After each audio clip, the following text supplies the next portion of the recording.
Snapchat से photo ले रहे हैं, इंस्टाग्राम पे फोटो डाल रहे हैं, फेसबुक पे फोटो डाल रहे हैं। एक दिन ऐसा आएगा ये आपके काले काले बाल सफेद हो जाएंगे, ये आपके खूबसूरत चेहरे पर सिलवटें और झुर्रियां पड़ जाएंगी, आपकी खूबसूरती खत्म हो जाएगी। आप चाहे लड़का हो चाहे लड़की हो, एक दिन ऐसा आएगा वो कमजोर हो जाएगा, वो बूढ़ा हो जाएगा, उसकी जवानी खत्म हो जाएगी, उसकी सुंदरता खत्म हो जाएगी। आज बहुत दौलत है आपके पास, बहुत ऊंचे ऊंचे मकानों में आप रहते हैं, बड़ी जायदादें आपके पास है, बड़ी प्रॉपर्टी आपके पास है। एक दिन आएगा जब आपकी रूह आपके बदन से निकल जाएगी, आपकी सांसों की डोर थम जाएगी, आपके दिल की धड़कन बंद हो जाएगी। और जब वो दिन आएगा ये जमीनें, ये जायदादें सब आपके वारिसों की हो जाएंगी और आपको 2 गज जमीन के अंदर दफन कर दिया जाएगा। मार्केट में कपड़ा लेने जाते हो, बहुत नाप तौल के, बहुत देखभाल के कपड़ा लेते हो। गरीब आदमी अपने हिसाब से कपड़ा लेता है, अमीर आदमी अपने हिसाब से कपड़ा लेता है। कोई बड़े ब्रांडेड का शौकीन होता है, वो अपनी जीन्स की पैंट भी किसी खास ब्रांड की पहनता है। वो कुर्ते का कपड़ा भी लेने जाता है तो रेमंड्स का लेता है, किसी खास ब्रांड का लेता है। ओ ब्रांडेड करने वालों, जिस दिन तुम्हारा इंतकाल हो जाएगा तुम्हें कोई ब्रांडेड कपड़ा नसीब ना होगा, तुम्हें कफन के मामूली कॉटन के कपड़े में तुम्हें कफनाया जाएगा। कफन का कपड़ा, सफेद कपड़ा, उसी कफन में गरीब को भी कफनाया जा रहा है, उसी कफन में अमीर को भी कफनाया जा रहा है। यह है तेरी जिंदगी की औकात, यह है तेरी जिंदगी की वास्तविकता, यह है तेरी जिंदगी की हकीकत। दो दुनिया में बड़ी शान से अपनी 4 व्हीलर से चला करता था, तेरी कार में एसी चला करती थी, तू मई और जून के महीने में भी अपनी कार से निकलता था तो एक पसीने की बूंद भी तेरे माथे पे नहीं आती थी। तेरी गाड़ी की एसी बहुत अच्छी चला करती थी। जब तेरी शानदार गाड़ी तेरे गांव से निकला करती थी, गांव वाले कहा करते थे, हाय हाय ये बड़ा खुशनसीब इंसान है, इसके पास बड़ी महंगी गाड़ी है, इसके पास फॉर्च्यूनर है, इसके पास स्कॉर्पियो है, इसके पास बड़ी महंगी गाड़ियां हैं। ओ महंगी गाड़ियों वालों, ओ महंगी कारों के शौकीन मेरे भाइयों, एक दिन आएगा जब तुम दुनिया से चले जाओगे, तुम्हारी कार कोई और ड्राइव करेगा, तुम्हारी गाड़ियों में को कोई और चलाएगा, तुम्हारे बंगलों का मालिक कोई और हो जाएगा और तुम दूसरों के कंधे पे सवार होके कब्रिस्तान जाओगे। और वो बेटा जो बहुत मोहब्बत करता था आपसे, वो बेटा भी आपको अपने घर में रखने के लिए तैयार नहीं होगा। वो बीवी जो आपके मरने पर बड़े आंसू बहाएगी, 4 महीने तक इद्दत गुजारेगी, 4 महीना 10 दिन तक, वो बीवी भी 4 महीना इद्दत तो गुजारेगी, आंसू तो बहाएगी, मगर वो बीवी भी ये नहीं कहेगी मेरे शौहर को मेरे साथ रहने दो। वो आपके मरने के बाद सब आपको कब्रिस्तान में अकेला छोड़ के चले जाएंगे। कभी आपने गौर किया है, हम रात में बिस्तर पे सोते हैं तो 0 वाट का बल्ब जला के सोते हैं, बिल्कुल अंधेरा हमें पसंद नहीं है, कमरे में हल्की सी लाइट जरूर रखते हैं हम मेरे भाइयों। कभी आपने गौर किया जब हम कब्र में जाएंगे वहां तो 0 वाट का बल्ब भी नहीं है, वहां तो नाइट बल्ब भी नहीं है, वहां कोई रोशनी अगर मिलेगी तो आपको अपने ईमान से मिलेगी, वहां अगर कोई रोशनी मिलेगी अपने अमल से मिलेगी, अपने किरदार से मिलेगी। फेसबुक पर आपको कितने लोगों ने लाइक किया, वहां इससे कोई मतलब नहीं। इंस्टाग्राम पर आप डिजिटल क्रिएटर बन गए, बड़ी अच्छी आईडी बना ली आपने, बड़े फॉलोअर्स हो गए आपके, बड़े फोटोज आपके डाल रहे हैं आप इंस्टाग्राम के ऊपर, बहुत लोगों ने आपको फॉलो कर लिया है। वो दुनिया की फैन फॉलोइंग के पीछे भागने वालों, वो दुनिया में सोशल मीडिया पर शोहरत पाने वालों, वो दुनिया में सोशल मीडिया के जरिए गंदगी फैलाने वालों और वल्गर फोटो और वीडियो डालने वालों, 4 पैसे तो तुम कमा लोगे, चंद पैसे तो तुम कमा लोगे, लेकिन ये इंस्टाग्राम की आईडी, ये स्नैपचैट की आईडी, ये यूट्यूब का चैनल आपकी कब्र में आपके काम नहीं आएगा। वहां रोशनी मिलेगी तो ईमान से मिलेगी, वहां रोशनी मिलेगी तो अमल से मिलेगी। अकेला छोड़ के सब लोग चले जाएंगे, लोग मिट्टी देने आएंगे हाथ जोड़ के चले जाएंगे, कोई पुरसाने हाल नहीं होगा मेरे प्यारे साथियों। गौर करो मेरे प्यारे साथियों, इंसान सिर्फ अपनी मौत के ऊपर गौर करे, इंसान दहल जाएगा। सिर्फ अपनी मौत के ऊपर गौर कर ले इंसान को पता चल जाएगा इंसान की औकात क्या है, इंसान की हैसियत क्या है, इंसान कितना बेबस और कमजोर है। इसीलिए अल्लाह कुरान के 27वें पारे में फरमाता है, फलौला इदा बलगतिल हुल्कुम व अंतुम हीनइज़िन तंजुरून। मेरे बंदो, जब तुम्हारी जान निकलने का टाइम आता है, जब तुम्हारी रूह के निकलने का टाइम आता है और तुम अपनी आंखों से देखते हो कि कोई इंसान दुनिया से मर रहा है, कोई दुनिया से जा रहा है, बाप मर रहा है, बेटा अपनी आंखों से देख रहा है, माँ का इंतकाल हो रहा है, बेटा अपनी आंखों से देख रहा है, शौहर का इंतकाल हो रहा है, बीवी अपनी आंखों से देख रही है, व अंतुम हीनइज़िन तंजुरून। देख रहे हो तुम्हारा अपना बिछड़ रहा है, तुम्हारा करीबी दुनिया से जा रहा है, मगर तुम कुछ कर नहीं सकते हो। व नहनु अक़रबु इलैहि मिनकुम वलाकिन ला तुबसिरून।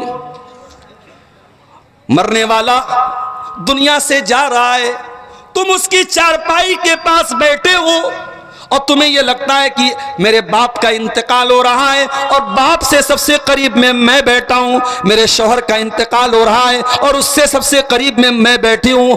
ऐ अल्लाह के बंदो, व नहनु अक़रबु इलैहि मिनकुम, तुमसे भी ज्यादा करीब उस मरने वाले के अल्लाह है। अल्लाह तो तुमसे भी ज्यादा करीब है, लेकिन अल्लाह तुमको नजर नहीं आ रहा है। वलाकिन ला तुबसिरून, तुम देख नहीं रहे हो, अल्लाह तो तुमसे भी ज्यादा करीब है।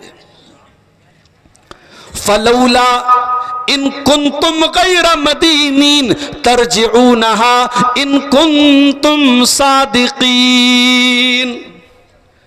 ओ दुनिया वालों, तुम्हें अगर ऐसा लगता है तुम दुनिया में ऐसे ही पैदा हो गए हो।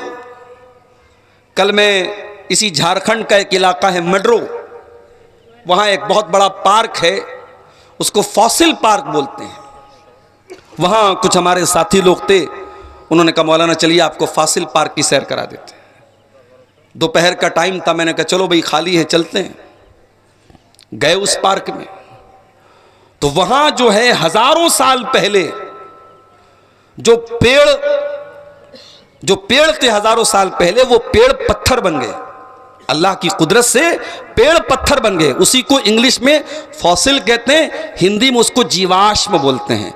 तो उस पार्क में ऐसे पत्थरों को इकट्ठा कर किया गया है, उसको सजाया गया है। तो वहां एक म्यूजियम भी था। म्यूजियम में हम लोग गए तो वहां पे एक फिल्म हमको दिखाई गई, एक डॉक्यूमेंट्री हमको दिखाई गई। तो डॉक्यूमेंट्री में पूरी दुनिया का इतिहास बताया गया कि ये धरती कैसे बनी, ये कायनात कैसे बनी। अब साइंस वाले तो यही बताते हैं कि कायनात में सिर्फ धूल ही धूल थी। अचानक एक बहुत जोरदार धमाका हुआ, जमीन अलग हो गई, सूरज अलग हो गया, मंगल ग्रह अलग हो गया, सारे जितने गैलेक्सीज हैं सब अलग अलग हो गई। साइंस तो यही बोलती है ना, साइंस थोड़ी बोलती है कि अल्लाह ने बनाया है। तो साइंस ये कहते हैं सब कुछ अपने आप हो गया, अपने आप जमीन बन गई, अपने आप आसमान बन गया, अपने आप बारिश होने लगी, अपने आप जानवर पैदा हो गए, डायनासोर पैदा हो गए, फिर दुनिया में बंदर आया, फिर बंदर थोड़ा खड़ा होकर चलने लगा, फिर बंदर से इंसान बन गया, फिर इंसान थोड़ा और तरक्की याफ्ता हो गया। यही साइंस यही बताती। तो मैं वो डॉक्यूमेंट्री देख रहा था तो मुझे कुरान की आयत याद आ गई कि साइंस ये कहती है कि साहब आपके ऊपर कोई शक्ति नहीं, आपके ऊपर कोई ताकत नहीं। कुरान कहता है फलौला इन कुंतुम गैर मदीनीन, ऐ मेरे बंदो अगर तुम्हारे ऊपर कोई शक्ति नहीं है, तुम्हारे ऊपर कोई ताकत नहीं है, तुम्हें कोई बनाने वाला नहीं है, तुम्हें कोई पैदा करने वाला नहीं है, तो तुम मरने वाले को बचा के दिखा लो, तुम उसकी रूह को वापस करके दिखा लो। तरजिऊनहा इन कुंतुम सादिकीन, तुम मरने वाले की जान को वापस पैदा कर दो। नहीं कर सकते, नहीं कर सकते। आज तक दुनिया में मरने के बाद किसी इंसान को जिंदा नहीं किया जा सका है। जब तक अल्लाह ताला का हुक्म ना हो, मरने के बाद कोई दोबारा जिंदा। साइंस ने बहुत तरक्की कर ली, साइंस आज तक नहीं समझ पाई कि इंसान मर कैसे जाता है, इंसान की रूह कैसे निकल जाती है। तो ये जो जिंदगी है मेरे भाइयों, ये जिंदगी ऐसी कि इसमें गम आएंगे, इस जिंदगी में समस्याएं आएंगी, टेंशन आएंगी, और दुनिया में कुछ ऐसे भी लोग होते हैं जिनको रोजी रोटी की टेंशन है, किसी को बच्चों की टेंशन है, किसी को बीवी की टेंशन है। एक हस्ती ऐसी थी 1400 साल पहले, उनको अलग ही एक टेंशन थी। 1400 साल पहले अरब की धरती पर अल्लाह ने एक रसूल भेजा। अब्दुल्ला के घर में अब्दुल मुत्तलिब के पोते बन के आए, आमीना के पेट से पैदा हुए, उनका नाम था मोहम्मद सल्लल्लाहु अलैहि वसल्लम। अल्लाह ने उनको अपना आखिरी नबी बनाया, और अल्लाह के उस आखिरी नबी को क्या टेंशन थी मेरे भाइयों। कुरान कहता है फलअल्लका बाखिउन नफ्सका अला आसारिहिम इल्लम युमिनु बिहाज़ल हदीस असफा।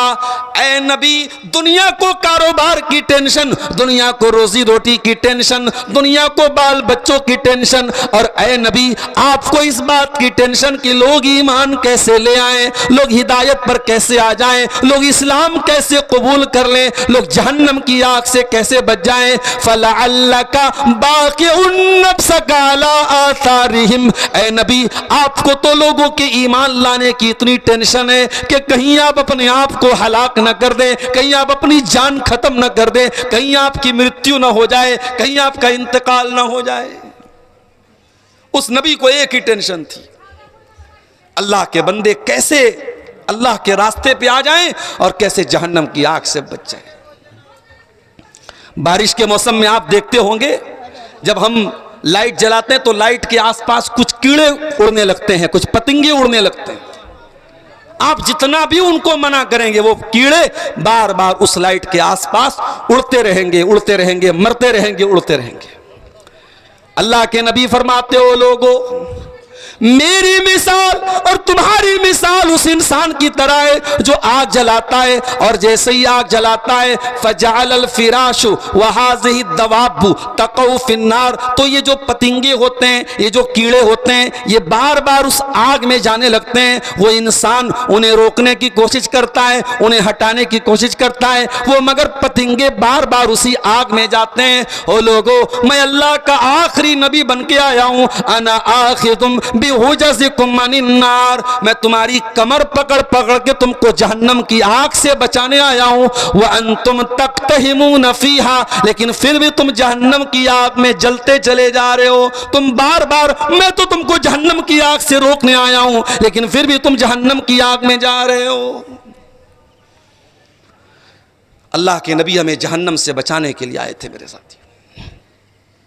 आपकी जिंदगी की सबसे बड़ी टेंशन यही थी।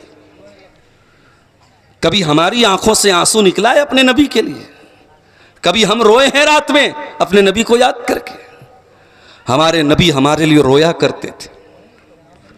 सही बुखारी की हदीस है, रात का टाइम था, अल्लाह के प्यारे नबी कुरान पढ़ रहे थे, और कुरान पढ़ते पढ़ते सूरह मायदा की इस आयत पर पहुंचे। हजरत ईसा अलैहिस्सलाम अल्लाह से दुआ करते हैं और कहते हैं, इन तुअज़्ज़िबहुम फ़इन्नहुम इबादुक व इन तग़फ़िर लहुम फ़इन्नका अंतल अज़ीज़ुल हकीम। ईसा अलैहिस्सलाम कहते हैं, अल्लाह अगर तू इनको अजाब देगा तो ये तेरे बंदे हैं, और अगर तू माफ कर देगा तो अल्लाह कौन तेरा हिसाब लेने वाला है, कौन तुझसे पूछने वाला है? तू ताकतवर है, तू हिकमत वाला है। थोड़ी देर के बाद अल्लाह के नबी ने कुरान की दूसरी आयत पढ़ी, जिसमें हजरत इब्राहीम अलैहिस्सलाम अल्लाह से कहते हैं फमन तबिअनी फइन्नहु मिन्नी वमन आसानी फइन्नका गफूरुर रहीम। ऐ अल्लाह, जो मेरी पैरवी करेगा, जो मुझे फॉलो करेगा, जो मेरे रास्ते पर चलेगा, वो तो मेरी इत्तिबा करने वाला है, वो तो मेरा मानने वाला है। और ऐ अल्लाह, जो मेरी नाफरमानी करेगा तो तू गफूरुर रहीम है, तू माफ कर देना, तू दरगुजर कर देना। अल्लाह के नबी ने सोचा, ईसा अलैहिस्सलाम ने अपनी उम्मत के लिए दुआ मांग ली, इब्राहीम ने अपनी उम्मत के लिए दुआ मांग ली, मेरी उम्मत का क्या होगा। बुखारी के अल्फाज हैं, अल्लाह के रसूल रोने लगे, आंसू बहने लगे और हाथ उठाया और रोते हुए कहने लगे अल्लाहुम्मा उम्मती, अल्लाहुम्मा उम्मती। ऐ अल्लाह, मेरी उम्मत का क्या होगा, ऐ अल्लाह, मेरी उम्मत का क्या होगा। नबी की आंख से आंसू गिरे और अल्लाह को कोई परवाह ना हो, ऐसा नहीं हो सकता। नबी की आंख से आंसू गिरे, अल्लाह ने फौरन जिब्रील को भेजा।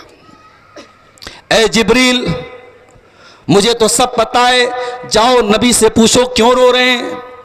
जिब्रील अमीन आते, मायुब की का या मोहम्मद, अल्लाह के नबी क्यों रो रहे हैं, क्या बात है, आपकी आंखों से आंसू क्यों बह रहे हैं। अल्लाह के नबी फरमाते हैं, ऐ जिब्रील, मैं अपनी उम्मत के गम में रो रहा हूं, मैं अपनी उम्मत की टेंशन में रो रहा हूं, मेरी उम्मत का कयामत के दिन क्या होगा। अल्लाह ने फरमाया, ऐ जिब्रील, जाओ मेरे नबी को बता दो, मेरे नबी से कह दो इन्ना सनुर्दीका फी उम्मतिका वला नसूका। ऐ मेरे हबीब, ऐ मेरे आखिरी नबी, आपकी उम्मत के बारे में आपको टेंशन लेने की जरूरत नहीं है, आपको परेशान होने की जरूरत नहीं है।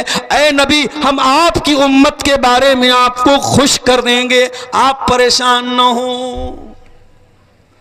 यह थी नबी की टेंशन। सलाम उस पर जो उम्मत के लिए रातों को रोता था, सलाम उस पर जो फर्शे खाक पर जाड़े में सोता था, सलाम उस पर के जिसके घर में चांदी थी न सोना था, सलाम उस पर के टूटा बोरिया जिसका बिछौना था। हमें तो वो नबी मिले हैं मेरे प्यारे साथी, उस नबी को टेंशन भी रहती थी तो अपनी उम्मत की टेंशन रहती थी। लक़द जाअकुम रसूलुम मिन अनफुसिकुम अज़ीज़ुन अलैहि मा अनित्तुम हरीसुन अलैकुम। ओ लोगो, हमने तुमको ऐसा रसूल दिया है, ऐसा नबी दिया है जो जान से बढ़ के तुमसे प्यार करते हैं, जो तुमसे बहुत मोहब्बत करते हैं। अज़ीज़ुन अलैहि मा अनित्तुम, तुम तकलीफ में पड़ जाओ, मेरे नबी को ये गवारा नहीं है, मेरे नबी को ये बर्दाश्त नहीं है। अभी तरावी की नमाज आपने पढ़ी कि नहीं रमजान में? ये तरावी नबी ने 3 दिन पढ़ाई थी और बुखारी की रिवायत है, तीनों दिन सहाबे किराम की बड़ी भीड़ आ गई मस्जिद में। पहले दिन थोड़े लोग आए, दूसरे दिन ज्यादा लोग आ गए, तीसरे दिन पूरी मस्जिद भर गई। इसका मतलब कि सहाबा को शौक था। अभी तक तरावी की नमाज नहीं होती थी, लेकिन जब नबी ने पढ़ाई नमाज ये, तो सहाबा बड़े शौक के साथ आए और उन्होंने तरावी की नमाज पढ़ी। आज हमारा हाल क्या है? शुरू रमजान में तरावी की नमाज होती है, मस्जिद भरी रहती है, फिर जैसे जैसे रमजान गुजरने लगता है तरावी की नमाज में तादाद कम होने लगती है और कहीं कहीं तो बहुत कम हो जाती है, कहीं कहीं बिल्कुल लोग बहुत कम हो जाते हैं। हम तो तरावी की नमाज से भागते हैं, हम तो इबादत से जी चुराते हैं। सहाबे किराम का जज्बा देखो मेरे प्यारे भाइयों, अल्लाह के प्यारे नबी ने 3 दिन तरावी की नमाज पढ़ाई। रमजान की 23वीं रात को आपने पहली तरावी पढ़ाई, बहुत सारी भीड़ आ गई सहाबा की। फिर 25वीं रात में आप आए तो उससे ज्यादा सहाबा की भीड़ आ गई। फिर 27वीं रात को आप आए तो और ज्यादा भीड़ आ गई, मस्जिद भर गई तमाम सहाबे किराम की।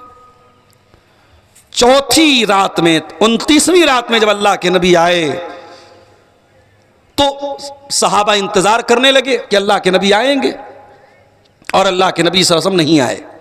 पूरी रात गुजर गई, फजर की नमाज का टाइम आया, अल्लाह के प्यारे नबी मस्जिद में आए। ओ मेरे सहाबा, मुझे मालूम था तुम रात भर मेरा वेट करते रहे, मेरी प्रतीक्षा करते रहे, मेरा इंतजार करते रहे, मुझे मालूम था, मैं जानबूझ करके नहीं आया। अय अल्लाह के नबी, हमें तो बहुत अच्छा लग रहा था, हमने तो 3 दिन तक आपके साथ ये नमाज पढ़ी थी, हम तो आज भी पढ़ना चाहते थे, आप क्यों नहीं आए रात में? हम तो रात भर आपका इंतजार करते रहे, आपने तरावी की नमाज हमको क्यों नहीं पढ़ाई? आपने फरमाया, ऐ मेरे सहाबा, तुम्हारा जज्बा मैंने देखा, तुम्हारा शौक मैंने देखा, मैं डर गया कि कहीं ये नमाज फर्ज ना हो जाए। अगर ये फर्ज हो जाएगी तो तुम इसको निभा नहीं पाओगे, मुश्किल हो जाएगी। इस डर से मैंने छोड़ दिया, मैंने 3 दिन पढ़ा के छोड़ दिया। मैं डर गया कि कहीं ये नमाज फर्ज ना हो जाए। अल्लाहु अकबर। नबी को अपनी उम्मत का इतना ख्याल है कि कहीं ये नमाज फर्ज ना हो जाए और मेरी उम्मत के लिए परेशानी ना बन जाए। उसके बाद अल्लाह के रसूल ने तरावी की नमाज जमात के साथ नहीं पढ़ाई। हजरत उमर का दौर आया तो हजरत उमर ने लोगों से कहा कि अल्लाह के रसूल ने तरावी की नमाज इसलिए जमात से 3 दिन के बाद पढ़ाना बंद कर दिया था कि कहीं फर्ज ना हो जाए। अब फर्ज होने का डर खत्म हो गया है, लिहाजा दोबारा जमात से तरावी की नमाज होनी चाहिए। फिर हजरत उमर ने फिर से तरावी को स्टार्ट कराया और वहां से लेके आज तक उम्मत तरावी की नमाज जमात के साथ पढ़ती है। तो अल्लाह के नबी को टेंशन होती थी अपनी उम्मत की। मेरे भाइयों, हमारी जिंदगी में भी बहुत सारी टेंशनें होती हैं। इन टेंशनों का इलाज क्या है? हमारी समस्याओं का समाधान क्या है? हमारी प्रॉब्लम का सॉल्यूशन क्या है? हम अपने मसले को कहां लेके जाए, कहां हल करें? तो आज की मेरी तकरीर का जो टॉपिक है वो यही है कि इस्लाम में गम का इलाज क्या है, इस्लाम में टेंशन का इलाज क्या है। हमारी ज़िंदगी में जो समस्याएं आती हैं, जो टेंशन आती है, उनका इलाज हमारे नबी ने, हमारे अल्लाह ने, हमारे कुरान ने क्या बताया। आइए हम कुरान और हदीस की रोशनी में तलाश करने की कोशिश करते हैं। मेरे प्यारे साथियों, अगर आप अपने गम को दूर करना चाहते हैं, अगर टेंशन को दूर करना चाहते हैं, तो कुरान कहता है पहला काम क्या करना है? तौहीद पर आना है। अगर आप एक अल्लाह के मानने वाले, अगर आप तौहीद पे चलने वाले, दुनिया की बड़ी से बड़ी मुसीबत आ जाए, बड़ा से बड़ा गम आ जाए, आपका कुछ भी बिगड़ने वाला नहीं है। फ़अक़िम वजहका लिद्दीन हनीफ़ा फितरतल्लाहिल्लती फ़तरन्नास अलैहा। ऐ मेरे नबी, आप अपना चेहरा उस अल्लाह की तरफ कर लीजिए जिस अल्लाह ने पैदा किया है। और ऐ मेरे नबी, ये तौहीद ही इंसान की फितरत है, जिस फितरत पर अल्लाह ने पैदा किया है। अल्लाह ने हमें तौहीद पर पैदा किया है। दुनिया में बच्चा पैदा होता है तौहीद पर पैदा होता है। दुनिया में आने के बाद कोई मूर्ति की इबादत करने लगता है, कोई पत्थर की इबादत करने लगता है, कोई ईसा मसीह की इबादत करने लगता है। दुनिया में आने के बाद लोग शिर्क करते हैं, लेकिन अल्लाह ने जो प्राकृतिक तौर पर, जो नेचुरल तौर पे हमें पैदा किया है, मेरे प्यारे साथियों, तौहीद पर पैदा किया है। इसलिए इस्लाम ये कहता है तौहीद को अपना लो, एक अल्लाह की इबादत करने वाले बन जाओ, तुम्हारी जिंदगी में चैन आ जाएगा, सुकून आ जाएगा। अल्लज़ीना आमनू वलम यल्बिसू ईमानहुम बिज़ुल्मिन उलाइका लहुमुल अम्नु वहुम मुहतदून। ऐ मेरे बंदो, तुम ईमान वाले बन जाओ और अपने ईमान में शिर्क की मिलावट मत करो, शिर्क की मिलावट मत करो। मुझे मालूम है, मैं साहेबगंज और पाकुड़ के इलाके में हूँ। यहाँ अल्हम्दुलिल्लाह हमारी अहले हदीसों की तादाद बहुत अच्छी तादाद है और हमारे यहाँ शिर्क व बिदअत ना के बराबर है। लेकिन हाँ, मैं ये भी बता दूँ आपको कि कहीं कहीं जहालत की वजह से अब अहले हदीसों के यहाँ भी शिर्क व बिदअत की गुमराही अब आने लगी है। कहीं कहीं अहले हदीसों के यहाँ भी अब तावीज़ पहना जाने लगा है। अब कहीं कहीं हमारे यहाँ भी बदअकीदगी वाली चीजें आने लगी हैं। बिल्ली ने रास्ता काट दिया तो कहीं कहीं हमारे लोग भी अपनी गाड़ी रोक लेते हैं, बिल्ली ने रास्ता काट दिया। कहीं कहीं हमारे घर की औरतें भी, औलाद नहीं हो रही है और किसी ने कहा फला दरगाह पे चली जाओ, तो दरगाह पे जाने के लिए भी तैयार हो जाती हैं। मेरे प्यारे भाइयों, मेरी माँ और बहनों, तौहीद का मतलब यही है कि मर जाओ, कट जाओ, मगर तौहीद से समझौता नहीं करना है। पेशानी झुकेगी तो अल्लाह के सामने झुकेगी, अल्लाह के सिवा किसी और के ऊपर भरोसा नहीं करना है। इसलिए कि दुनिया में कौन है? अल्लाह ताला जिसको देना ना चाहे कौन है उसको दे सकता है, और अल्लाह जिसको देना चाहे कौन ऐसा है जो रोक सकता है। हम लोग नमाज में सलाम फेरने के बाद एक दुआ पढ़ते हैं, अल्लाहुम्मा ला मानिया लिमा आतैता वला मोतिया लिमा मनाता वला यनफउज़ल जद्द मिनकल जद्द। ऐ अल्लाह तू जिसको दे दे उसको कोई रोकने वाला नहीं है, तू जिसको रोक दे उसको कोई देने वाला नहीं है। और ऐ अल्लाह बड़े से बड़ा मकाम मर्तबे वाला, बड़े से बड़ी पोस्ट वाला, बड़े से बड़े ओहदे वाला, ऐ अल्लाह तेरे मुकाबले में किसी की पोस्ट उसके काम नहीं आएगी। यह है तौहीद का मतलब। अगर टेंशन दूर करना है जिंदगी से तो तौहीद पर आ जाओ मेरे प्यारे साथियों। याकूब अलैहिस्सलाम को देखो, उनका बेटा यूसुफ अलैहिस्सलाम अपने भाइयों की साजिश का शिकार हो गया। भाइयों ने ले जाके कुएं में डाल दिया। याकूब अलैहिस्सलाम को पता था मेरा बेटा जरूर एक दिन वापस आएगा। मेरे बच्चे ने ख्वाब देखा था कि 11 सितारे मुझको सजदा कर रहे हैं, सूरज मेरे आगे सजदा कर रहा है, चांद मेरे आगे सजदा कर रहा है। याकूब अलैहिस्सलाम को पता था कि जरूर मेरे बेटे का ख्वाब पूरा होगा। यूसुफ अलैहिस्सलाम लापता हो गए। याकूब अलैहिस्सलाम अपने बच्चे को याद करके रोने लगते हैं और कहते हैं, या असफा अला यूसुफ, हाय मेरा यूसुफ, हाय मेरा यूसुफ। लोग कहने लगते हैं, ऐ याकूब अलैहिस्सलाम क्यों याद करते हो यूसुफ को, क्यों याद करते हो यूसुफ को? यूसुफ को याद कर करके कहीं खत्म ना हो जाना, कहीं हलाक ना हो जाना। हजरत याकूब अलैहिस्सलाम कहते हैं, इन्नमा अश्कू बस्ती व हुज़नी इलल्लाह। ऐ अल्लाह मैं शिकवा करता हूं तो तेरी बारगाह में करता हूं, ऐ अल्लाह मैं आंसू बहाता हूं तो तेरे आगे बहाता हूं। इसलिए मेरे प्यारे साथियों, अगर टेंशन को दूर करना है तो तौहीद वाले बन जाओ, एक अल्लाह के ऊपर ईमान रखने वाले बन जाओ। जिस इंसान की जिंदगी में तौहीद होगी वो बड़ी से बड़ी टेंशन का सामना कर सकता है। और ये भी याद रखो, तौहीद का अपोजिट है शिर्क, और शिर्क एक ऐसा पाप, एक ऐसा गुनाह है जो अल्लाह कभी माफ नहीं करेगा। इन्नल्लाह ला यगफिरु अन युशरका बिही व यगफिरु मा दूना ज़ालिका लिमन यशा। मेरे बंदो, हम शिर्क को माफ नहीं करेंगे। शिर्क से छोटा कोई गुनाह करके आओगे माफ कर देंगे, शिर्क माफ होने वाला नहीं है। अल्लाह ताला शिर्क को माफ नहीं करेगा। और यह भी याद रखो, अगर कोई शिर्क की हालत में मर गया, हमारा अपना बाप ही क्यों ना हो, अपनी मां ही क्यों ना हो, हम उसके लिए मगफरत की दुआ भी नहीं कर सकते। मा काना लिन्नबिय्य वल्लज़ीना आमनू अन यस्तगफिरू लिल मुशरिकीना वलौ कानू उली कुर्बा। ऐ नबी, आपको भी अधिकार नहीं है, ऐ मुसलमानों तुमको भी अधिकार नहीं है कि कोई शिर्क की हालत में मर जाए और तुम उसके लिए मगफरत की दुआ करो। किसी मुशरिक के लिए मगफरत की दुआ करने की इजाजत नहीं है आपको। मेरे प्यारे साथी, अल्लाह के नबी को एक मरतबा अपनी मां की याद आई।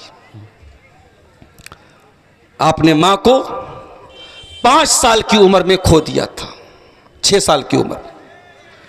अल्लाह के नबी को मां का प्यार नहीं मिल पाया। 6 साल की उम्र में आपकी मां का इंतकाल हो गया।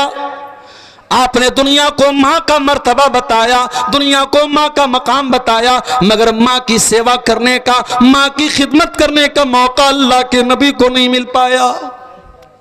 जिन औरतों ने आपको दूध पिलाया था, हजरत हलीमा, हजरत सुवैबा, हजरत उम्मे ऐमन, जो आपकी रज़ाई माएँ थी, जो आपको दूध पिलाने वाली माएँ थी, जब कभी ये आती थी तो अल्लाह के रसूल उनको बहुत सम्मान देते थे, बहुत इज्जत देते थे। एक मर्तबा हजरत हलीमा आ जाती हैं, अल्लाह के नबी अपनी रज़ाई माँ को ये देख लेते हैं कि हलीमा आई हैं। अल्लाह के नबी अपनी चादर उतार के बिछा देते हैं, अम्मा हलीमा आ जाओ, मेरी चादर पे बैठ जाओ, ये आपके बेटे की चादर है। इतनी मोहब्बत करते थे अल्लाह के नबी। मां को आपने 6 साल की उम्र में खो दिया।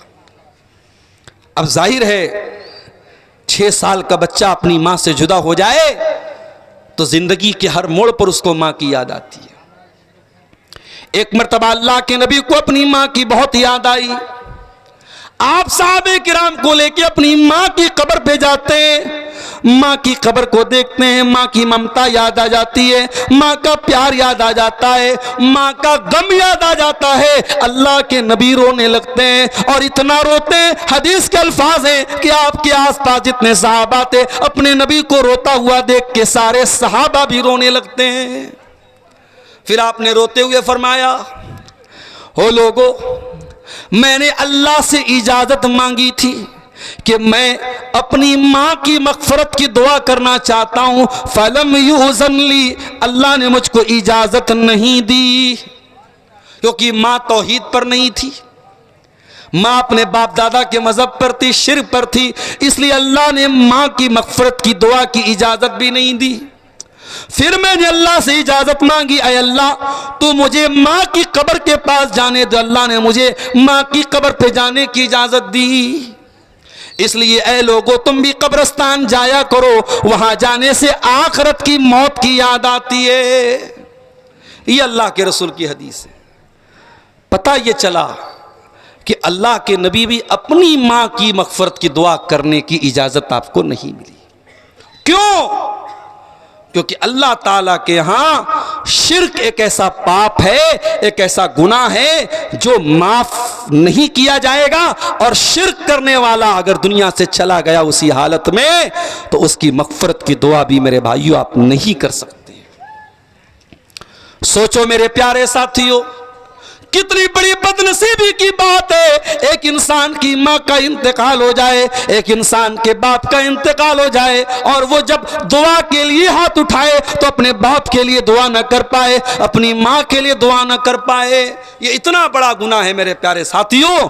इसलिए हर हाल में अपने दामन को शिर्क से बचाना, कोई ऐसा काम मत करना जो शिर्क हो, अल्लाह की जात में किसी को शरीक मत करना, अल्लाह का अधिकार किसी और को मत देना मेरे प्यारे साथी। अभी एक वीडियो मैंने देखा, एक बच्चा था, जवान लड़का था, अपनी मां को चूम रहा था, जवान लड़का अपनी मां का पैर चूम रहा था और ऐसे अंदाज से चूम रहा था, ऐसा लग रहा था मां के आगे सजदा कर रहा है। ये अमल भी ठीक नहीं है मेरे प्यारे साथी। माँ का सम्मान करने की इजाजत इस्लाम ने दी है, लेकिन माँ का पैर चूमना और ऐसे अंदाज में चूमना ऐसा लगे कि आप माँ को सजदा कर रहे हैं, इस बात की इस्लाम में इजाजत नहीं है। वह अन्नल मसाजिद लिल्लाहि फला तदऊ मअल्लाहि अहदा। ऐ लोगों, कान खोल करके सुन लो, सजदा करना सिर्फ अल्लाह के लिए जायज़ है, किसी और के आगे सजदा नहीं कर सकते। अभी रमज़ान में मैं कर्नाटक में था, गुलबर्गा शहर में था।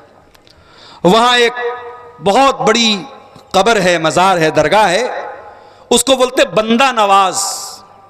जैसे अजमेर की जो दरगाह है उनको बोलते गरीब नवाज, ऐसे ही गुलबर्गा की जो दरगाह है उसको बोलते बंदा नवाज।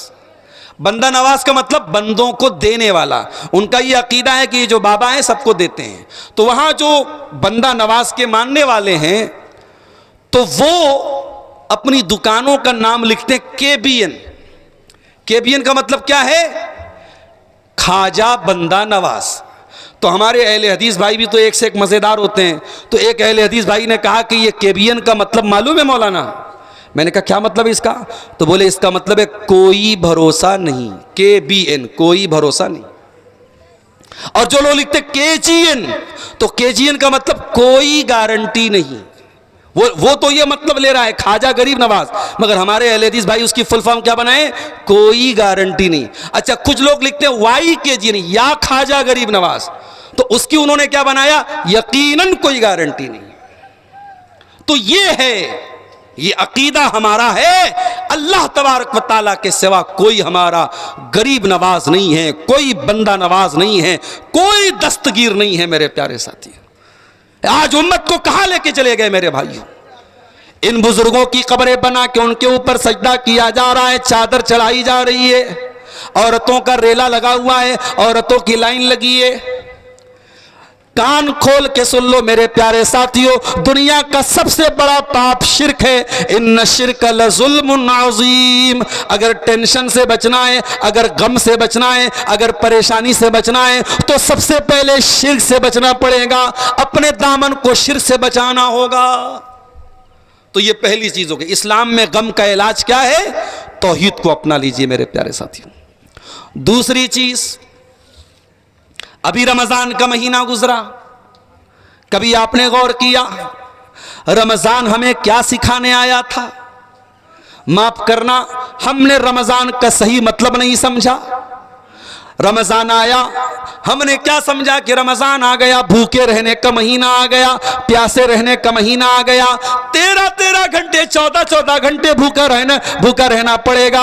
हो लोगो, रमजान भूखे रहने का नाम नहीं है, रमजान प्यासे रहने का नाम नहीं है। रमजान का असल मकसद क्या है? अब अल्लाह से पूछते हैं। अल्लाह फरमाता है, या अय्युहल्लज़ीना आमनू कुतिबा अलैकुमुस्सियामु कमा कुतिबा अलल्लज़ीना मिन क़ब्लिकुम लअल्लकुम तत्तकून। ऐ ईमान वालो, ये रमजान का रोजा इसलिए फर्ज किया गया है ताकि तुम अल्लाह से तकवा वाले बन जाओ, अल्लाह का तकवा तुम्हारे अंदर पैदा हो जाए, अल्लाह का डर पैदा हो जाए। पता ये चला रमजान हमें तकवा सिखाने आया था। हो लोगो, एक महीना रोजा रखने के बाद हम सब अपने गिरेबान में झांके कि एक महीना रोजा रखने के बाद अगर हमने तकवा नहीं सीखा, अगर हमने अल्लाह का डर नहीं सीखा, तो हमने क्या सीखा मेरे भाइयों? रमजान हमारा वजन कम करने के लिए नहीं आया था, रमजान हमें भूखा रखने के लिए नहीं आया था, रमजान हमें तकवा सिखाने आया था। और जानना चाहते हो तकवा क्या है? आओ मैं आपको एग्जाम्पल देता हूं तकवा किसको कहते हैं। अभी तो रमजान फरवरी और मार्च में आ गया ना। अभी ये 6-7 साल पहले, 10 साल पहले ये रमजान अप्रैल में आता था, मई में आता था, तब भी हम रोजा रखते थे। अब ये फरवरी में आ गया, मौसम थोड़ा अच्छा हो गया, तब भी हमें रोजा रखना है।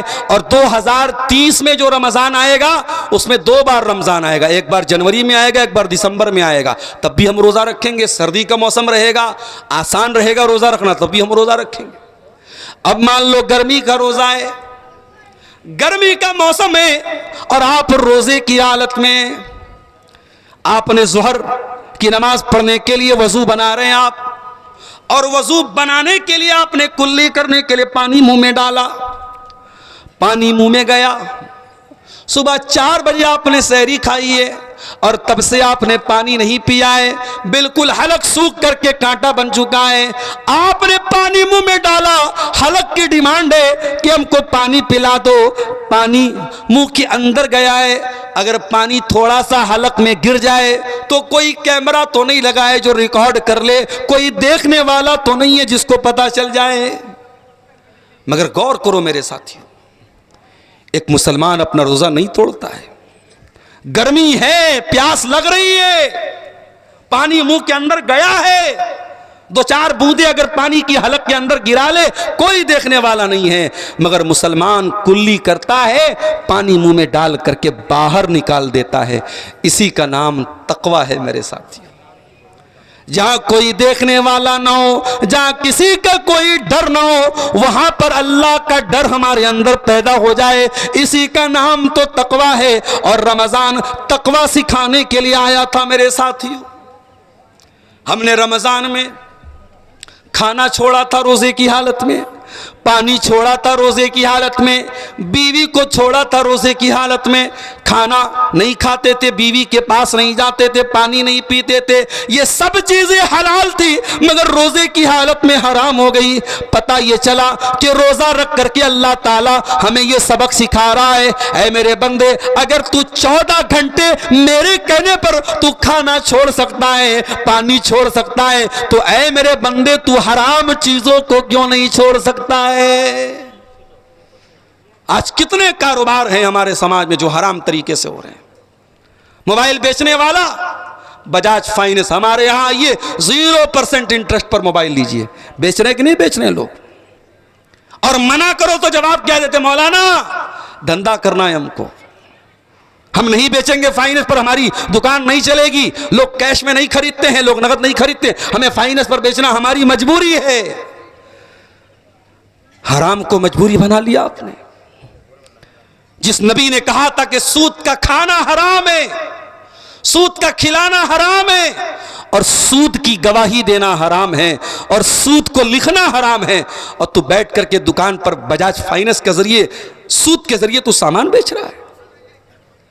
यह बात याद रखो मेरे साथियों, किस्तों पर कोई सामान खरीदना बेचना इस्लाम में हराम नहीं है, मगर ये जो बैंकों के थ्रू और फाइनेंस कंपनियों के थ्रू जो फाइनेंस हो रहा है ये हराम है। और क्यों हराम है? क्योंकि उसमें सूद शामिल है। अगर आपने बजाज फाइनेंस से कोई सामान लिया और महीने की जो तारीख, ईएमआई की तारीख, अगर टाइम से आपने ईएमआई का पेमेंट नहीं किया, अगले दिन फौरन पेनाल्टी लगेगी, फौरन फाइन लगेगी। ये जो पेनाल्टी लग रही है यही सूद है, यही इंटरेस्ट है, यही हराम है। लिहाजा उसका काम करना भी हराम है। आपने हराम को मजबूरी बना लिया। मेरे प्यारे साथियों, तकवा का मतलब यही है, हराम का मौका मिल रहा है, हराम का चांस मिल रहा है, मगर हराम चीजों से अपने दामन को बचा लिया जाए, इसी का नाम तो तकवा है। और एक महीना का रोजा रख करके हमने तकवा को सीखा है। अगर एक महीने का रोजा रखने के बाद आज कलियाचक के बाजारों में मुसलमान लड़कियां बेपर्दा घूम रही है, अगर आज पाकुड़ की मार्केट में मुसलमान लड़के नजरबाजी कर रहे हैं, आज साहिबगंज की मार्केट में अगर बेपर्दगी और बेहयाई हो रही है, इसका मतलब यह हुआ कि हमने एक महीने के रोजे से कुछ नहीं सीखा। मेरे भाइयों, तकवा, तकवा कहते किसको है? हजरत उमर फारूक रज़ी अल्लाह ताला अन्हु एक मर्तबा हजरत उबई बिन काब से पूछते हैं, ऐ उबई बिन काब, तकवा किसको कहते हैं? हजरत उबई बिन काब ने कहा, ऐ अमीरुल मोमिनीन, हल मररत बितरीक़िन ज़ाति शौका, क्या आपका गुजर कभी ऐसे रास्ते से हुआ है जहां कांटेदार झाड़ियां हो, जहां कांटेदार रास्ते हो? हजरत उमर ने कहा, हुआ तो है। कहा कि ऐसे रास्ते से अगर आपको गुजरना होगा कैसे गुजरेंगे आप? हजरत उमर ने कहा, मैं कपड़े को समेट लूंगा, दामन को बचा लूंगा और दामन को बचा बचा के रास्ता तय करूंगा। कहा अमीरुल मोमिनीन, इसी का नाम तो तकवा है कि रास्ते में, जिंदगी के रास्ते में गुनाहों के कांटे आएंगे, शैतान के कांटे आएंगे, नफ्स के कांटे आएंगे। इन तमाम कांटों से अपने दामन को बचाना, इसी का नाम तकवा है। ओ मेरे नौजवानों, मैं जानता हूं आज हम नौजवानों की बात तो कर रहे हैं, लेकिन ताली एक हाथ से नहीं बजती है। आज लड़कों को हम अकेले जिम्मेदार करार नहीं दे सकते हैं। अगर लड़का किसी से चैटिंग कर रहा है तो सामने कोई लड़की भी तो है, एक हाथ से तो ताली नहीं बज रही है। अगर आज लड़के गलत काम कर रहे हैं तो कहीं ना कहीं लड़कियां भी इन्वॉल्व हो रही हैं, अगर लड़कियां गलत काम कर रही हैं तो कहीं ना कहीं लड़के भी इन्वॉल्व हो रहे हैं। मैं जानता हूं बहुत मुश्किल हो गया है आज के दौर में एक नौजवान को अपने कैरेक्टर की हिफाजत करना। कॉलेज में लड़का पढ़ रहा है, लड़कियां साथ में पढ़ रही हैं, परफ्यूम लगा करके, आधे अधूरे कपड़े पहन करके जिस्म की नुमाइश कर रही हैं। ऐसे माहौल में एक लड़का उसी कॉलेज में पढ़ रहा है, अपनी नजर की हिफाजत करना, अपने कैरेक्टर की हिफाजत करना उस लड़के के लिए एक चैलेंज है, एक मुश्किल है। मगर इसी मुश्किल हालात में अपने दामन को गुनाह से बचाना, इसी का नाम तकवा है। मेरे प्यारे साथियों, आप याद रखिए, इसी धरती पे हमें और आपको रहना है, इसी माहौल में रहना है, और इसी माहौल में रह करके हमें अपने दामन को गुनाह से बचाना है, और इसी का नाम तकवा है। मेरे प्यारे साथियों, कभी आप कुरान में यूसुफ अलैहिस्सलाम का वाकया उठा के देखिए। यूसुफ अलैहिस्सलाम के ऊपर जो हालात आए थे मेरे प्यारे साथियों, वो हालात बड़े मुश्किल हालात थे। कुरान कहता है, वरावदतहुल्लती हुवा फी बैतिहा, यूसुफ अलैहिस्सलाम जिस औरत के घर में रहते थे उसी औरत ने उनके ऊपर डोरे डाले थे। उस जमाने में कोई कैमरा नहीं था, कोई पुलिस का डर नहीं था, कोई सीआईडी का डर नहीं था। यूसुफ अलैहिस्सलाम उसी औरत के घर में रहते थे। औरत खूबसूरत थी, जवान थी, यूसुफ भी जवान थे, यूसुफ भी खूबसूरत थे, और औरत खुद बुला रही थी, और औरत ने घर के सारे दरवाजे भी बंद कर दिए थे। और फिर वो औरत कह रही है कि ऐ यूसुफ मेरे पास आ जाओ। गौर करो मेरे नौजवानों, मेरी माओ बहनों, बुराई करने का सारा मौका मिल रहा था यूसुफ अलैहिस्सलाम को, सारी सिचुएशन बड़ी खतरनाक थी, मगर यूसुफ अलैहिस्सलाम ने अपने दामन को बचा लिया। काला माअज़ल्लाह इन्नहु रब्बी अहसन मसवाया इन्नहु ला युफ्लिहुज़्ज़ालिमून। ऐ अजीज़ मिस्र की बीवी, ऐ मेरी मलका, ऐ ज़ुलेखा, मैं तेरे दावत गुनाह पर लब्बैक न कहूँगा, मैं तेरे साथ ये गलत काम नहीं कर सकता। मेरे अल्लाह ने तेरे घर में मुझको ठिकाना दिया है, ऐ ज़ुलेखा, मैं तेरे साथ ये गलत काम नहीं कर सकता। ये है तकवा। और मेरे प्यारे साथियों, अगर जिंदगी में गम से बचना है तो तकवा वाले बन जाओ। और एक जुमला बोल रहा हूं, नोट कर लो, गुनाह कभी छुप नहीं सकता है। आज हमने कोई पाप किया, कोई गुनाह का काम किया, हमने सारे सबूत भी मिटा दिए, हमने सारे गवाहों को मिटा दिया, मगर वो गुनाह एक न एक दिन दुनिया के सामने आएगा। अगर दुनिया में नहीं आएगा तो कयामत के दिन सामने आएगा।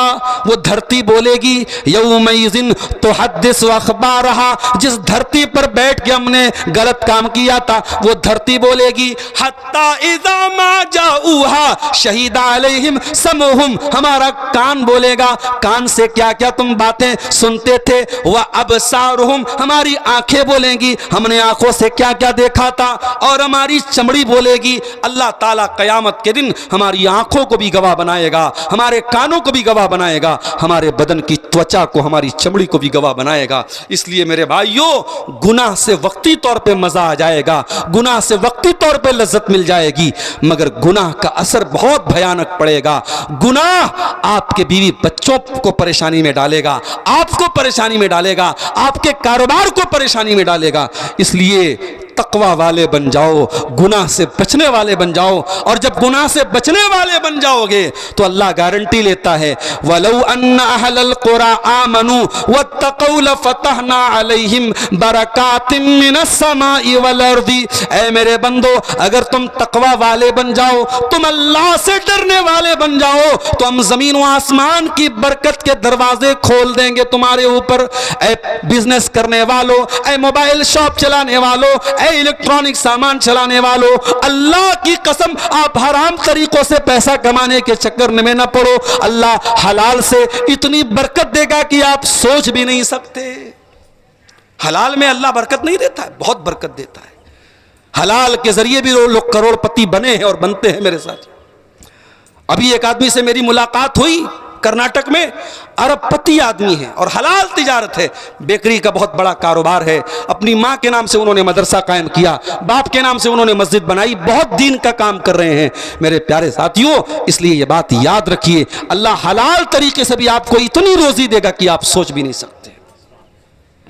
तो ये दूसरी चीज है, तकवा वाले बन जाओ, जिंदगी से गम दूर हो जाएगा, टेंशन दूर हो जाएगी। इस्लाम में गम को दूर करने का तीसरा तरीका, जिंदगी से टेंशन को दूर करने का तीसरा तरीका क्या है मेरे भाइयों? अल्लाह से तौबा किया करो, अल्लाह से माफी मांगा करो, अल्लाह के सामने अपने गुनाहों की माफी मांगा करो। ये जलसा हो रहा है, जलसा खत्म हो जाए, घर जाओ, वजू कर लो, और अल्लाह ताला अगर तौफीक दे तो 8 रकात पढ़ लेना, 8 नहीं पढ़ सकते तो 6 पढ़ लेना, 6 भी नहीं पढ़ सकते तो 4 पढ़ लेना, 4 भी नहीं पढ़ पाते तो 2 रकात पढ़ लेना। रात का सन्नाटा है, रात का सुहाना वक्त है, 2 रकात तहज्जुद की नमाज पढ़ लेना और अल्लाह के सामने बैठ जाना और अल्लाह से अपने गुनाहों की माफी मांग लेना, अल्लाह से तौबा कर लेना। मेरे प्यारे साथियों, ये तौबा भी आपकी बहुत सारी मुसीबतों को दूर कर देगी। अभी रमजान में ताक़रातों में हमने क्या दुआ मांगी थी? अल्लाहुम्मा इन्नका अफ़्वुन तुहिब्बुल अफ़्व फ़अफ़ु अन्ना। ऐ अल्लाह, तू माफ करने वाला है, तू माफी को पसंद करता है। ऐ अल्लाह, तू हमको भी माफ कर दे। हमने ताक़रातों में, हमने शबे कद्र में भी अल्लाह ताला से तौबा की थी, हमने अल्लाह से माफी मांगी थी। इसलिए मेरे प्यारे साथियों, तौबा किया करो, क्योंकि ये बात नोट कर लो कि हमारे ऊपर जितनी मुसीबतें आती हैं वो हमारे अपने करतूतों का फल होती हैं, अपने कामों की सजा होती है।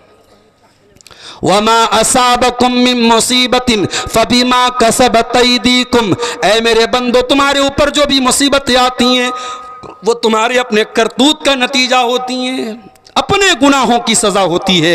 लिहाजा अल्लाह ताला से मफ़रत तलब किया करो, माफ़ी मांगा करो। हज़रत नूह अलैहिस्सलाम अपनी कौम से कहते हैं फ़कुल्तुस्तग़फ़िरू रब्बकुम इन्नहु कान गफ़्फ़ारा, ऐ मेरी कौम के लोगों अल्लाह ताला से इस्तिग़फ़ार किया करो, अल्लाह ताला से माफ़ी मांगा करो, अल्लाह बहुत बख्शने वाला है। युरसिलिस समा अलैकुम मिदरारा, जब तुम अल्लाह से माफ़ी मांगोगे, जब इस्तिग़फ़ार करोगे, अल्लाह आसमान से बारिश भी नाजिल फरमाएगा। वयुमदिदकुम बिअमवाल, अल्लाह माल भी तुमको देगा। वयजअल लकुम जन्नाति वयजअल लकुम अनहारा, अल्लाह माल भी देगा, अल्लाह औलाद भी देगा, अल्लाह बाग भी देगा, अल्लाह नहरें भी देगा। इमाम हसन बसरी के पास एक आदमी आया, उसने कहा इमाम साहब कारोबार में बड़ा घाटा हो रहा है, बड़ा नुकसान हो रहा है, कोई दुआ बता दीजिए, कोई तरीका बता दीजिए। इमाम हसन बसरी ने कहा जाओ इस्तिग़फ़ार करो। दूसरा आदमी आया, इमाम साहब शादी के कई साल हो गए, औलाद नहीं हो रही है, औलाद की नेमत से महरूम हूं, कहा जाओ इस्तिग़फ़ार करो। तीसरा आदमी आया, इमाम साहब बारिश नहीं हो रही है, सूखा पड़ा हुआ है, कहा जाओ इस्तिग़फ़ार करो। चौथा आया, इमाम साहब मेरे खेत में पैदावार नहीं हो रही है, मेरे पेड़ों में फल नहीं आ रहा है, कहा जाओ इस्तिग़फ़ार करो। लोगों ने कहा ऐ इमाम हसन बसरी क्या बात है, हर मसले का एक ही हल बता रहे हैं, हर मरज़ की एक ही दवा बता रहे हैं। कहा वो लोगों ये दवा मैं नहीं बता रहा हूँ, ये दवा कुरान बता रहा है, ये कुरान के 29वें पारे में अल्लाह बता रहा है फ़कुल्तुस्तग़फ़िरू रब्बकुम इन्नहु कान गफ़्फ़ारा युरसिलिस समा अलैकुम मिदरारा। इस्तिग़फ़ार से बहुत सारी मुसीबतें मेरे प्यारे साथियों दूर हो जाएंगी। तो इस्लाम में गम का ये तीसरा इलाज है कि हम अल्लाह ताला से तौबा और इस्तिग़फ़ार करें। चौथी चीज, अल्लाह का जिक्र किया करो, अल्लाह को याद किया करो, उठते बैठते चलते फिरते अल्लाह का नाम लिया करो। सुभान अल्लाह, अल्हम्दुलिल्लाह, ला इलाहा इल्लल्लाह, अल्लाहु अकबर पढ़ते रहा करो।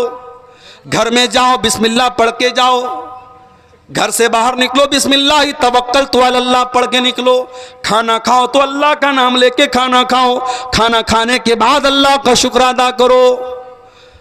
अगर आपकी जिंदगी में अल्लाह का जिक्र है तो आप कभी परेशान नहीं हो सकते हैं मेरे साथियों।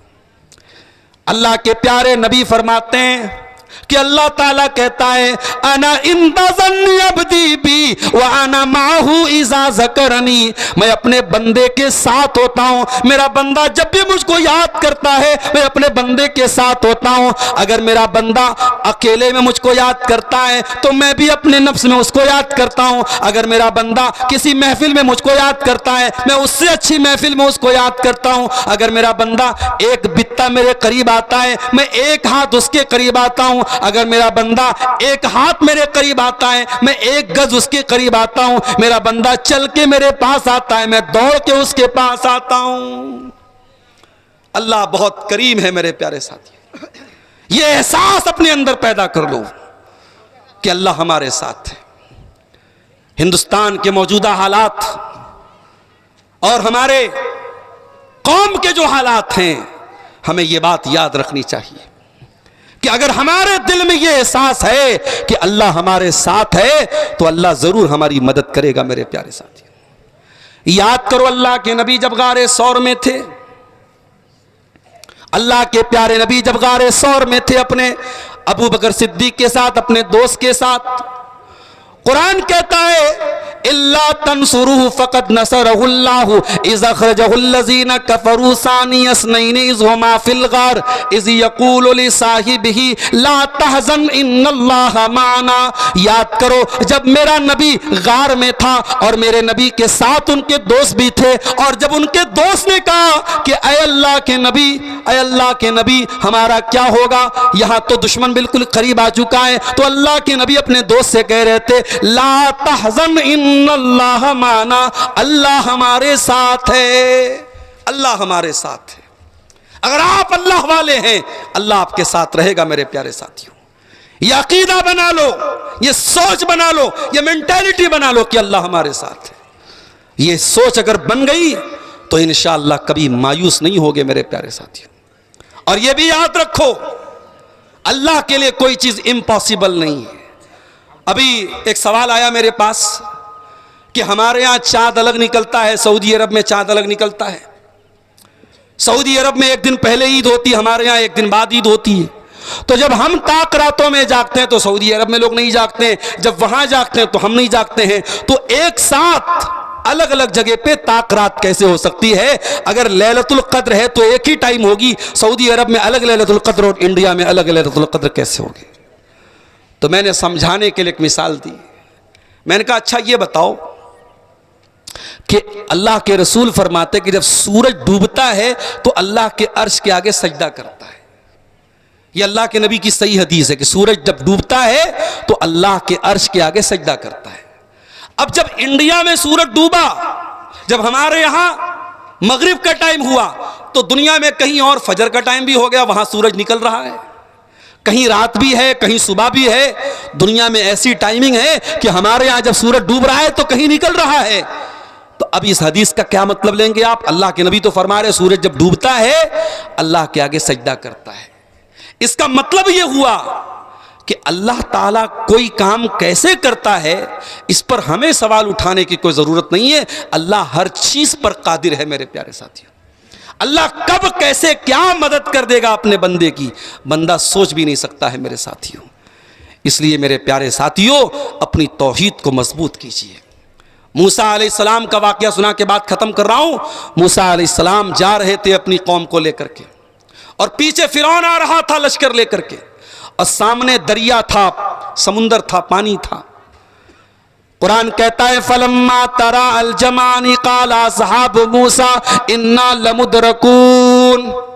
जब फिरौन और मूसा अलैहिस्सलाम का आमना सामना हो गया, जब दोनों लश्करों का आमना सामना हो गया, तो मूसा अलैहिस्सलाम के साथियों ने कहा ऐ मूसा, सामने पानी है, पीछे फिरौन का लश्कर है, भागने का कोई रास्ता नहीं है, अब तो हम पकड़ लिए जाएंगे, अब तो हम गिरफ्तार हो जाएंगे। काला कल्ला इन्न मई रब्बी सयहदीन। मूसा अलैहिस्सलाम ने कहा ऐसा कभी नहीं हो सकता, मेरा अल्लाह मेरे साथ है, मेरा रब मेरे साथ है, वो जरूर कोई ना कोई रास्ता निकालेगा। जब मूसा अलैहिस्सलाम ने इतने यकीन के साथ कहा कि मेरा अल्लाह मेरे साथ है, तो अल्लाह ने मूसा अलैहिस्सलाम से क्या कहा? फ़अौहैना इला मूसा अन इज़रिब बिअसाकल बहरा। ऐ मूसा अपनी लाठी को पानी के ऊपर मार दो। मूसा अलैहिस्सलाम ने पानी को लाठी को पानी पर मारा। फनफलक फकान कुल्लु फिरकिन कत्तौदिल अज़ीम। पानी के अंदर दो टुकड़े हो गए, पानी के अंदर रास्ता बन गया।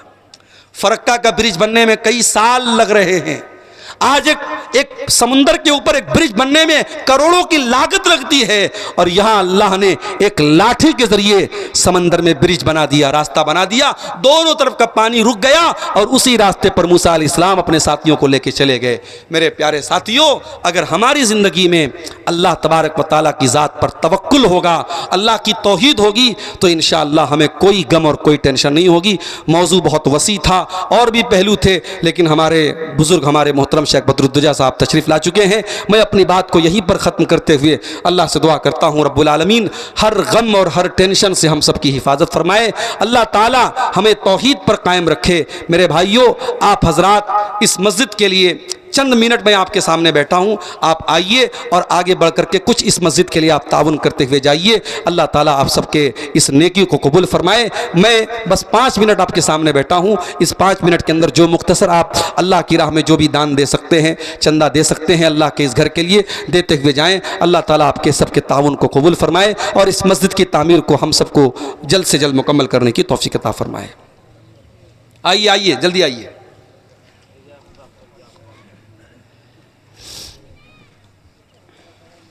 चलो भाई, कोई बिस्मिल्लाह तो करो, आइए। जज़ाकल्लाह खैर। वालेकुम सलाम।